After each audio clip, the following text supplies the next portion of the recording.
Uh, yeah. Uh. दोस्तों नमस्कार, मैं उमेश गौतम समग्र प्रदेश समाचार से। एक बार फिर सतना में धान खरीदी केंद्र शुरू हो गई। आज हमारा लेख है मैं हूं धान खरीदी केंद्र। आपको बता दें कि सरकारें और कलेक्टर, प्रशासनिक अधिकारी और खाद्य विभाग ये सब किसानों की बात करते हैं, किसानों के हितैषी हैं। पर ऐसा जहां तक देखने में आया है तो सतना के अधिकारी किसानों के हितैषी कतई नहीं।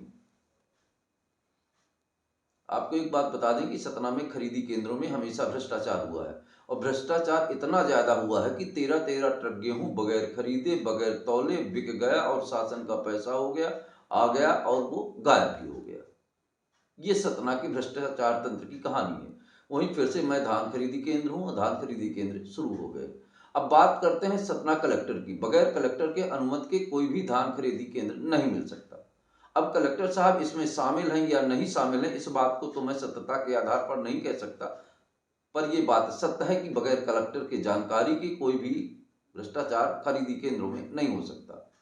या तो अगर कलेक्टर को नहीं जानकारी है तो यह भी संशय का विषय है कि जिले का सबसे बड़ा अधिकारी होने के साथ संपूर्ण जिले के भ्रष्टाचार तमाम मुद्दे की जिम्मेदारी सतना कलेक्टर की होती है।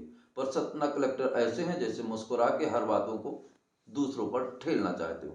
उनका वक्त ज्यादातर फोटो खिंचाने और फोटोशॉपी में ही गुजर जाता है। हम बात करते हैं सतना कलेक्टर की। सतना कलेक्टर ने खरीदी केंद्रों का फिर से आवंटन शुरू कर दिया है और धान खरीदी के केंद्रों में खरीदी केंद्रों के आवंटन में ही भ्रष्टाचार हो रहा है।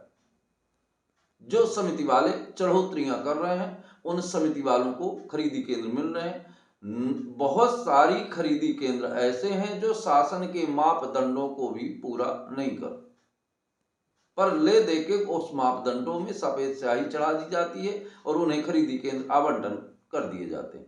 अभी हम कुछ खरीदी केंद्रों का जल्द ही आपके सामने खुलासा करेंगे कि वो खरीदी केंद्र बिल्कुल शासन के मापदंड को पूरा नहीं करते, पर उसके बाद भी खरीदी केंद्र उन्हें मिलते हैं।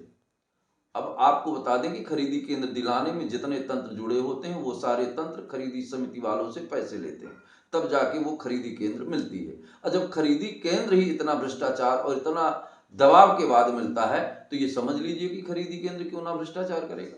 पर एक बात भी आपको बता दें कि खरीदी केंद्र उन्हीं को मिलते हैं जिन्हें सतना कलेक्टर से आवंटन मिल जाता है या उनकी अनुमति होती है। तो ये बात तो सत्य मानी जाएगी कि सतना कलेक्टर या तो उन कागजों को नहीं देखते कि पूर्ण है कि नहीं है, या खरीदी केंद्र के सिस्टम में वो भी पूरी तरह से शामिल है। इससे 100% नकारा नहीं जा सकता। तो ये मैं धान खरीदी केंद्र हूं ऐसा मानना है धान खरीदी केंद्र का, तो धान खरीदी केंद्र में जब उसके निर्माण में ही भ्रष्टाचार है तो किसानों के साथ वो भ्रष्टाचार करता है, तो भ्रष्टाचारी असली में कौन है? या धान खरीदी केंद्र के आवंटन वाला या धान खरीदी केंद्र। अब भाई धान खरीदी केंद्र पैसा दे के खरीदी केंद्र प्राप्त किया है तो वो पैसा तो वो वसूल करेगा। तो वो किससे वसूल करेगा? किसानों से वसूल करेगा। तो जो डॉक्टर मोहन यादव सीएम मध्य प्रदेश जो किसानों की बात करते हैं, बात बात में अधिकारियों को उल्टा लटकाने की बात करते हैं, तो आखिर सतना के ये भ्रष्ट तंत्र को कब उल्टा लटकाएंगे, ये बड़ा सवाल है। विगत दिनों से एक बार नहीं कई वर्षों से धान खरीदी केंद्र हो या गेहूं खरीदी केंद्र हो, इसमें पर्याप्त भ्रष्टाचार के सबूत मिलते आए, पर कार्रवाई के नाम पर केवल लीपापोती की जा सकती है। वैसे तो हम आपको बता दें कि हमारे सतना जिला के कलेक्टर अक्सर एक दिन की तनख्वाह काटने का उसूल बनाए हुए हैं, पर आज तक किसी की तनख्वाह नहीं काटा। अपने ही आदेशों का उल्लंघन करते देखा जाए तो सतना कलेक्टर को जितने लोगों को उन्हें तनख्वाह काटने के आदेश जारी किया, क्या किसी आज तक पटवारी के भी एक आदमी की तनख्वाह काटा? खैर इस बात को हम यही रोकते हुए धान खरीदी केंद्र की बात करते हैं कि धान खरीदी केंद्र में हमारी उम्मीद है कि सतना कलेक्टर इस बार आवंटन में पूरा ध्यान देंगे। अब बात करते हैं धान खरीदी केंद्रों में स्व सहायता समूहों की। धान खरीदी केंद्र में स्व सहायता समूहों की बाढ़ आ गई। विगत वर्षों से देखा जाए तो समितियों को धान खरीदी केंद्र ना मिलके राजनेताओं के सपोर्ट से, सतना के नेता मंत्रियों के दस्तखत से और एक एक हफ्ते के बने स्व सहायता समूहों को धान खरीदी केंद्र दे दिया। उन्होंने जमकर भ्रष्टाचार किया, यहां तक कि बहुत स्व सहायता समूहों पर कार्रवाई भी हुई।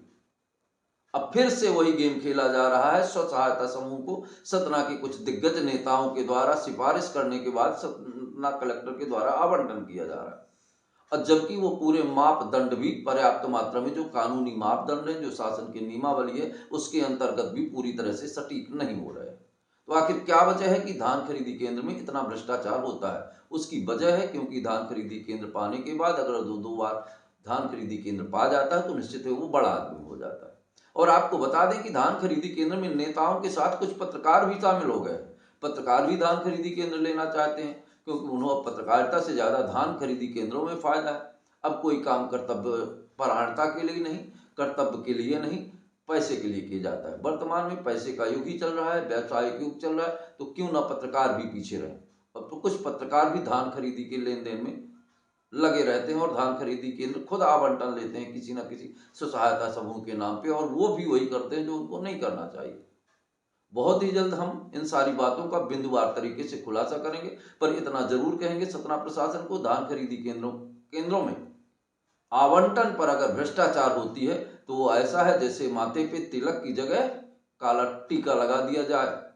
तो सतना प्रशासनिक विभाग को हम ये कहेंगे कि धान आवंटन केंद्रों में अगर भ्रष्टाचार होता है तो समग्र प्रदेश की पैनी नजर रहेगी और सबको आईना दिखाएगी उसके चेहरे के सामने रख के। हम तो आईना दिखाएंगे, जिसे आईने से डर लगे वो चेहरा छुपा के रखे। दोस्तों नमस्कार, मैं उमेश गौतम, समग्र प्रदेश समाचार।